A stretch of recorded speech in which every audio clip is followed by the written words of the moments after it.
Breidowitz, Rabbi Wiener, and all my precious and dear friends and Talmidim. It's always a pleasure to be in the yeshiva and see all these wonderful youngsters, future Talmidei Chachamim, and future stars in Klal Yisrael. And today we also have the special privilege of hosting our Yarchei Kala Talmidim. So what is Yarchei Kala all about? So you people from America, probably involved in your business and your parnassus, for a week, you just feel like a yeshiva man once again. Back to yeshiva, back to the source, back to what is really important to all of us, back to the yeshiva. The yeshiva is our oldest institution. In Yom Dav Ches, the Gemara says, Avraham Zokan v'Yoshe b'yeshiva, Yitzchak Zokan v'Yoshe b'yeshiva, Yankov Zokan v'Yoshe b'yeshiva, u'miyameim shel avoseinu, leposku yeshiva meheim. So the very first Jew was the very first Rosh Yeshiva. And maybe the biggest Rosh Yeshiva in history, because the Rambam writes, Perek Aleph Mehilchas Avodas Kechovim, Ad she'amad eitan ze, v'nikbetzu elav alafim v'revavot. Thousands, tens of thousands of Talmidim. V'heim anshe beis Avraham. So it's a pleasure to see you all. This coming Sunday is Shavuos B'Tamuz, and we enter the 3 weeks of mourning, the 3 weeks in which we remember tragedies that struck our people, our forefathers. Remembrance is one of the most important and fundamental themes in Yiddishkeit. We are to remember our days of glory, and that is Sholosh Regalim and Shabbos, Zecher Yetzias Mitzrayim. We also are to remember our days of tragedy, and that is what the 4 fast days associated with Chorban Beis Hamikdash are all about. And the Novi Zechariah says, Tzom HaRavi'i v'Tzom HaChamishi, Tzom HaShvi'i v'Tzom HaAsiri, Yehiyu leBeis Yehuda, leSosoin uleSimcha, v'Emes v'Shalom ahevu. So the very first mention of these 4 fast days, Shavuos B'Tamuz, Asor B'Teves, Tzom Gedalia, and the terrible climax of Tisha B'Av are first mentioned in the Novi Zechariah. And it is interesting, they are mentioned in a positive context and not in a negative one. Tzom HaRavi'i v'Tzom HaChamishi, Tzom HaShvi'i v'Tzom HaAsiri, Yehiyu leBeis Yehuda, leSosoin uleSimcha leMoedim Tovim, v'Emes v'Shalom ahevu. So this posuk is a pledge, it's a promise, it's a prophecy, it's a wish, it's a dream that these days of tragedy and mourning will be transformed, ultimately transformed into a day of joy. But what kesher, how do we understand the seifa of this posuk? V'Emes v'Shalom ahevu. So we need to understand what brought about this tragedy of Chorban HaBayis, and why is it important to remember? It is important to remember because it is up to us to rectify what was wrong and to fix what was broken. And the Rambam in Hilchos Taniyos writes, Yesh sham yomim shekol Yisrael mis'anim behem. There are days in which all Israel fasts, mepnei atzarot she'ir'u la'avoteinu, because of the tzaras, the tragedy that befell our forefathers. Leftoyach halavavos b'darkei hatshuva. So the Rambam explains, why are we to remember these days of tragedies? To open our hearts to tshuva. The reason we are to remember is because we should be better. You probably all remember a Maamar Chazal called Dor Shelo Nivne Beis Hamikdash B'Yomav. What do Chazal say? Ke'ilu HaRav b'yamav. No, that doesn't appear anywhere, that Ma'amar Chazal. It is what people usually say. It is the Yerushalmi in Masechet Yoma, Daf Daled. And what the Yerushalmi says is far more harsh, far more demanding. Kol dor shelo nivne beis hamikdash miyamav malan olav ke'ilu hu hechrivo. Because when you say ke'ilu HaRav b'yamav, it transpired. It transpired. It didn't just transpire. Somebody bears responsibility. And who bears responsibility? It is you. Mom leaves the house for 5 minutes and she tells the kids, I'm going down to the grocery just to buy a bottle of milk. And take care. I want to find the house exactly as I am leaving it. 5 minutes later, she's back. The big window is broken. The vase that was on the table is on the floor, and there's water all over. And the mother asked her kids, who did it? And they all respond together, no one. It happened. And mother says, it didn't happen because windows don't break themselves, and a vase doesn't go just jumping off the table. Somebody did it, and I want to know who. So when we say Kol dor shelo nivne beis hamikdash b'yamav ke'ilu HaRav b'yamav, it happened. It didn't just happen. Someone bears responsibility, and that someone is you. Malan olav ke'ilu hu hechrivo. Because if we don't have a beis hamikdash, it is only because we don't deserve one. If we would deserve one, we would have one. And that is why we need to remember. We need to remember to try to be better. So what caused Churban Beis Hamikdash? Regarding Bayis Rishon, there's a stira between two different sugyas in Shas. Yom Tes, the Gemara says the first Beis Hamikdash was destroyed because of Gimel Averes Chamuris Shebetayra, the most terrible 3 sins, the most horrific transgressions. Shvichas Damim, Gilui Arayos, and Avodah Zarah, adultery, idolatry, and murder. But in the Doron Daf Pei Aleph, the Gemara says, Alma of the Haaretz, Dovazani Shalachachomim Lenavim Lamalachi Ashoras, and they didn't know the answer. Ad Shakodesh Baruch Hu Piresh. Till HaKadosh Baruch Hu says, Al Ozvam Es Toirasi, Shelo Baruchu B'Toira Tchila.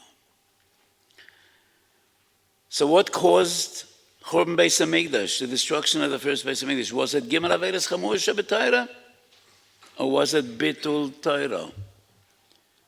Seems to be a contradiction. The Torah Zov in Simon Mem Zayin asks this question, and many others as well. And my feeling is this. The direct cause was obvious.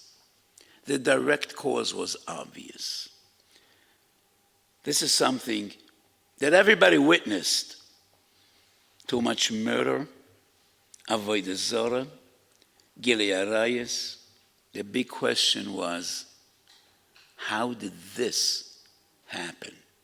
How could there be a Jewish Avodah Zarah?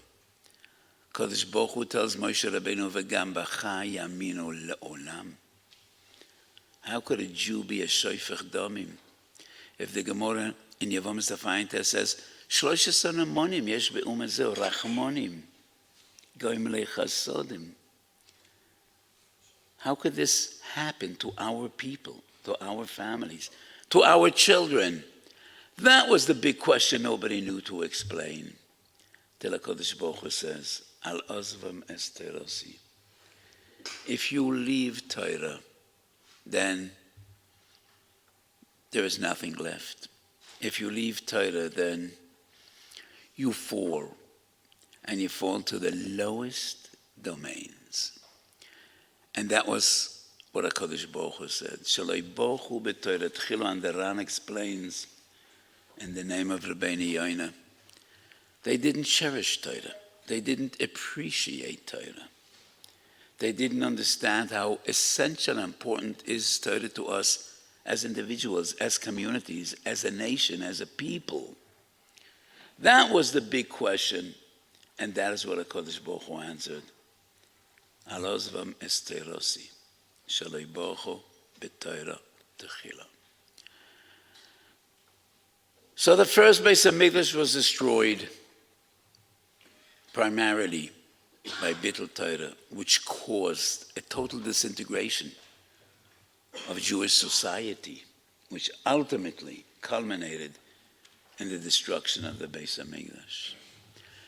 Coming back to the Gemara in Yom Tov Tes, what caused the Churban of Bayis Sheni?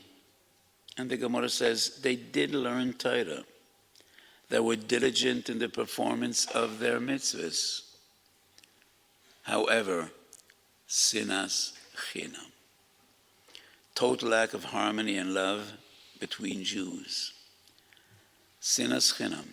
And the Gemara says this comes to prove and to teach us shkula sinas chinam keneged gimel averes chamures shebetoira.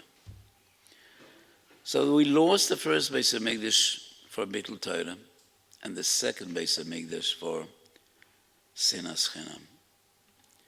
And these obviously are the two most important fundamentals of Jews as a people. The love of Torah. Every day in the morning, before starting davening, we all quote a Mishnah in the beginning of Masechet Peah. V'Talmud Torah keneged kulam. And at the end of the verse, Perek in Kiddushin, the Gemara says, what is more important, Talmud or Maisa? The performance of mitzvahs or the study of Torah? And the Gemara says, Talmud Gadol. And why is studying Torah more important than anything else? Talmud mevi lidei Maisa. Without learning Torah, you can never appreciate what is your duty in this world and what is the way to achieve closeness to HaKadosh Baruch Hu. How to be a good Jew. And that is the importance of Talmud Torah. And that is the importance of a yeshiva. And that is why the yeshiva is the most important institution we have. Many of you probably remember Rashi. Es Yehuda Sholach Lefonav Goishno Yaakov Avinu and his family, Shivim Nefesh, 70 souls, are on their way to Eretz Yisrael with all their belongings. And in the middle of this journey, Yaakov Avinu tells Yehuda, you run forward like a scout and you go. And Yehuda, please, it's not written anywhere, but I just use my imagination. What the discussion was. Yaakov Avinu tells Yehuda, out of the blue, Yehuda, pack up, take the best horse we have, and run ahead. And Yehuda says, why?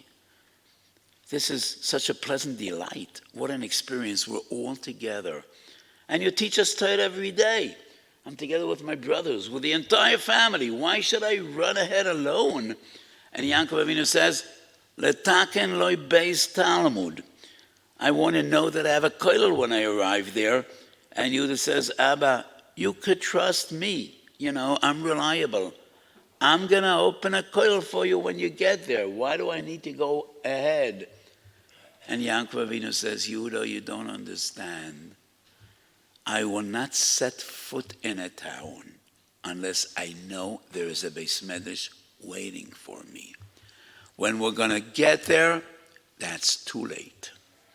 I want to know that when I set foot in a town, there's a Beis Medrash waiting for me.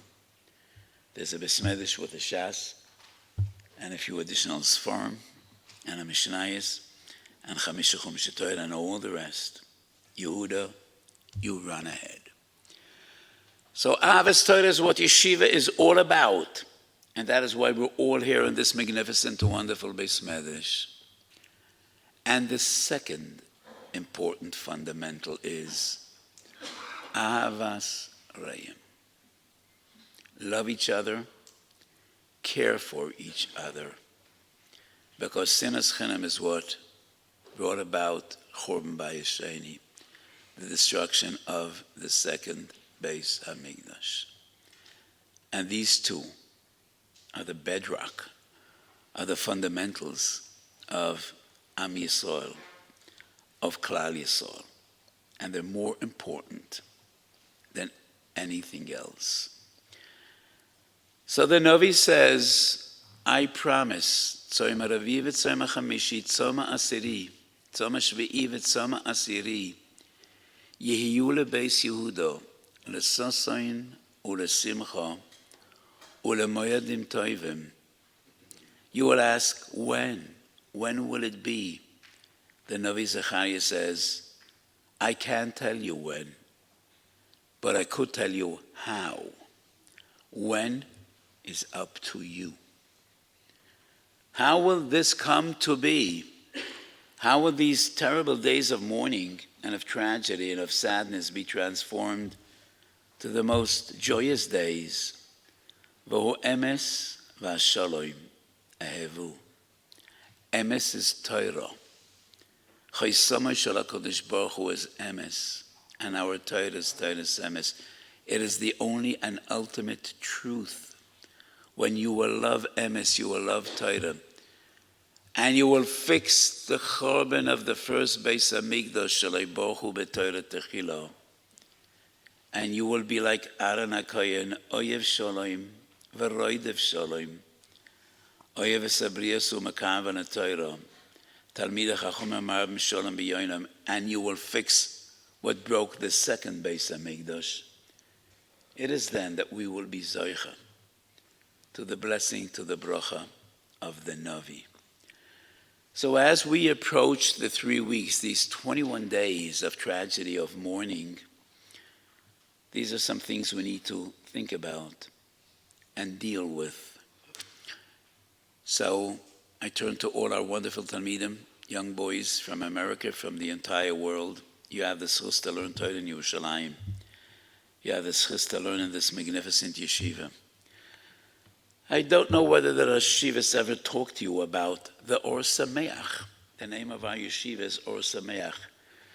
Do you know who the Ohr Somayach was? You know, I don't want to make a poll or a survey here to our Talmidim.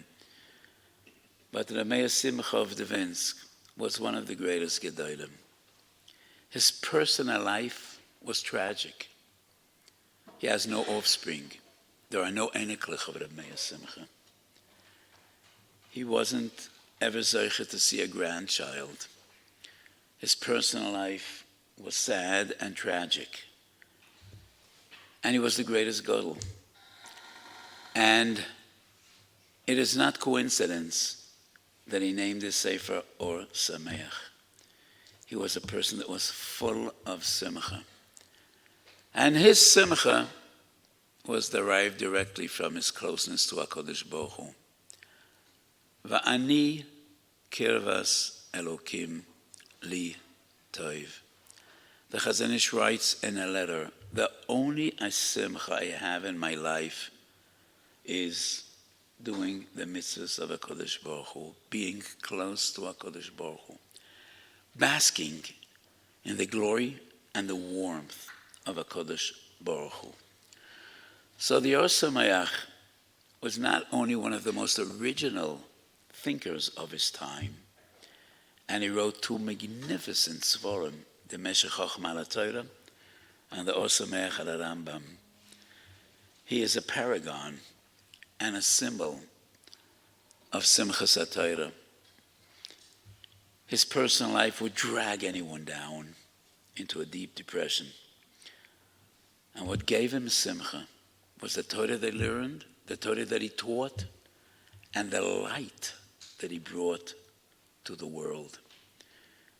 Sitting in a little city in Dvinsk, his Torah went miktzei ha'olam va'ad kitzeiho. So sitting in this magnificent yeshiva in Yerushalayim, Yer Kodesh, is a very special privilege, and take advantage of every moment you have here.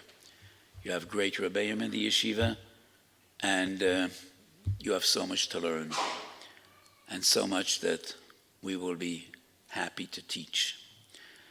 So as we approach these days, and the coming Sunday is already Shavuos B'Tammuz, these are issues we need to work on.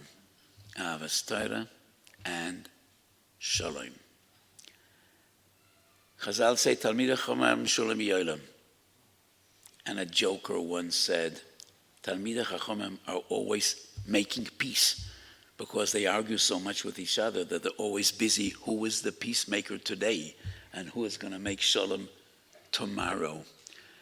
But real Talmidei Chachamim bring peace and harmony to the world, peace and harmony to our people. And in times of war, we need this more than in any other times. I've spoken in the yeshiva a few times since this war broke out, and it's almost 2 years now. And we have so many opportunities to talk. On one hand, we saw amazing miracles. The Ramban at the end of Parshas Boy speaks about Hanisim hagedolim v'hamefursamim v'hanisim hanistorim. The supernatural, miraculous ones, and the miracles of concealment. And the Ramban's distinction is a very clear one. There are miracles that are above and beyond the realm of natural phenomena. Those were the miracles of the 10 plagues. Dam, Tzfardeya, Kinem, Orev, Kriyas, Yamsuf. But those miracles were not to be in the later days. And that is why the Ramban explains it is so important that we remember the miracles of yore, the amazing supernatural ones. It is from those miracles that we learn to believe in the miracles of concealment. There are concealed miracles. And what we have witnessed in this world is miraculous in this war, but nothing beyond the realm of nature. It would be fantastic if it would be breaking news in all the news outlets in the world. Suddenly, all the waters in Iran, in Lebanon, and in Gaza turned red. And they brought the top chemists in the world to explain this phenomenon, and to their shock, they all determined it's not even water, it's blood. And the world is still reeling from this crazy phenomena, and suddenly something else, which is totally insane, happened, and a zillion frogs sprang up from every niche in Lebanon, in Iran, and in Gaza, and not even one crossed the Lebanese border to Israel. It did not happen, and it won't happen. It can't happen. Because we knew in advance that the supernatural miracles were the ones of our forefathers, and that is why we have a mitzvah to remember those. You will know miracles, and every sensible person saw miracles in this war. And I call these miracles Nisim Nistorim Giluyim, or Nisim Giluyim Nistorim. But this is also a period of profound tragedy. We lost almost 3,000 Jews in these 2 years. And just this week, we lost 5 young soldiers. 5 young soldiers, 20 years old, from families, from boys. So this is an ongoing tragedy, and we all hope and daven it'll be over soon. But in times of war, more than in any other time, we need achdus, and we need togetherness. And I want to give a special bracha to all those Talmidim that endured this war, and they didn't run away, and they preferred to stay in yeshiva during these difficult times. The safest place to be in a time of war is in the yeshiva. Ben Koisle Beis HaMedrash. I do not mean to give a psak you shouldn't go to the mamad. No, you should. but let's hope that's history. But generally speaking, we learn Torah, and Torah watches over us. But we need Achdus. We always need Achdus, and especially in challenging days. Many times in the past 2 years, I quoted the Ibn Ezra. V'natati sholem ba'oretz u'shchavtem ve'ein machrid. Ibn Ezra adds one word. What a difference one word could make. V'natati sholem ba'oretz beinechem, writes Ibn Ezra. And then, u'shchavtem ve'ein machrid. If there will be internal peace, there will be external peace. If there will be peace and harmony amongst you, then HaKadosh Baruch Hu promises, u'shchavtem ve'ein machrid. Let us all hope and daven that the words of the Navi we should see b'kol b'yameinu. Tzom ha'rvi'i v'tzom ha'chamishi, tzom ha'shvi'i v'tzom ha'asiri, yihiyu lebeis Yehuda, lesasoin ulesimcha ulemoyedim toivim b'mheiro v'yameinu. Amen.